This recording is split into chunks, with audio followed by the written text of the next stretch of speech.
right, babies, it's that time again. Oh, yeah. We are in Luke 7. In Luke 7, we have a few things happening. One curious thing is it shows John the Baptist asking his followers to go ask Jesus if he's the one, the Messiah that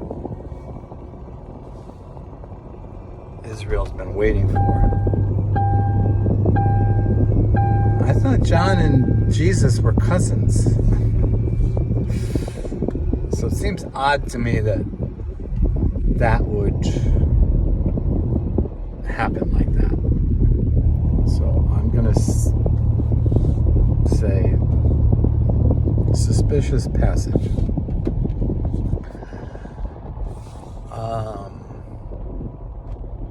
And then Jesus says, go tell him all the things, the wonderful things I'm doing, all the miracles, preaching to the poor, setting the captives free.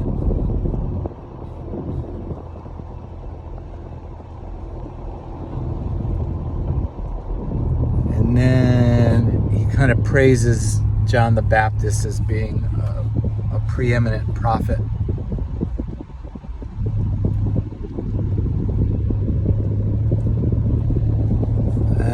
What else is in there?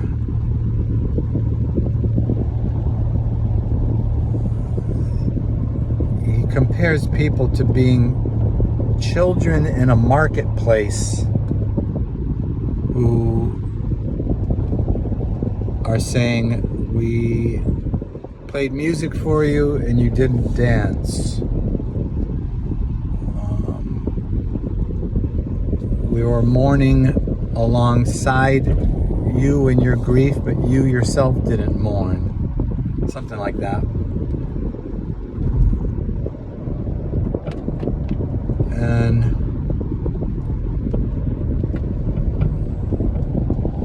saying, they said that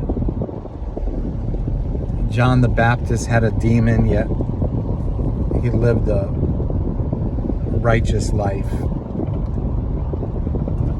And Jesus himself living a righteous life, but people are hung up on him being associating with sinners and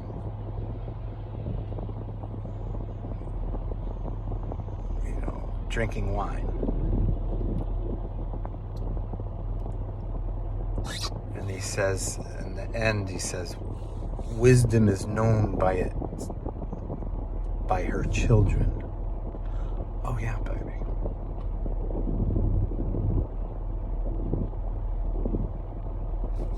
So that basically means your behavior determines who you are.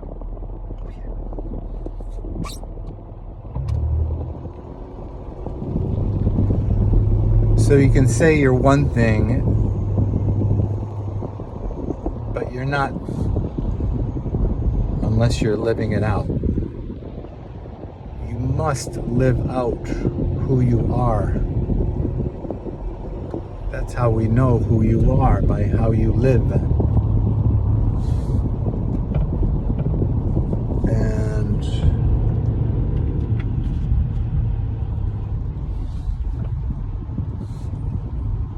that's a big piece of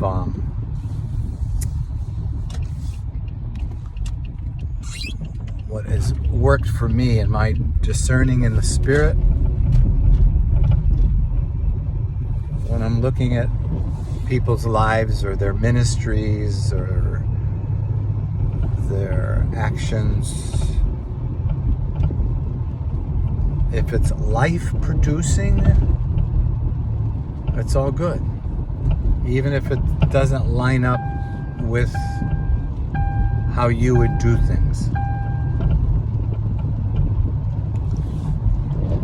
If it's not life producing and it tends to be self-serving,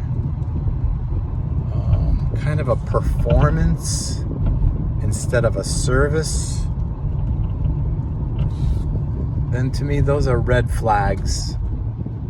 Not that God can't use us in our imperfections, because clearly he can. If he was waiting for us to be perfect, nothing would ever get done. Hello. So that's the piece I was kind of asking God this morning as I'm waking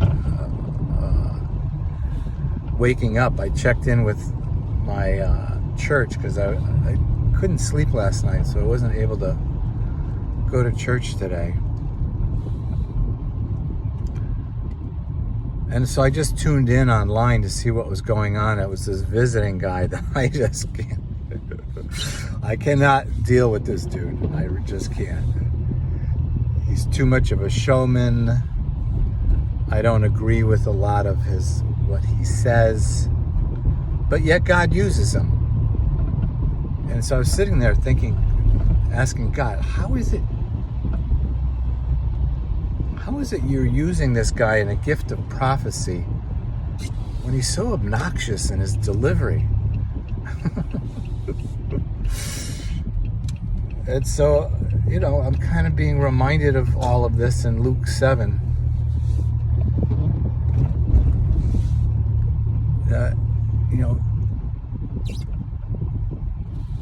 Wisdom is known by her children.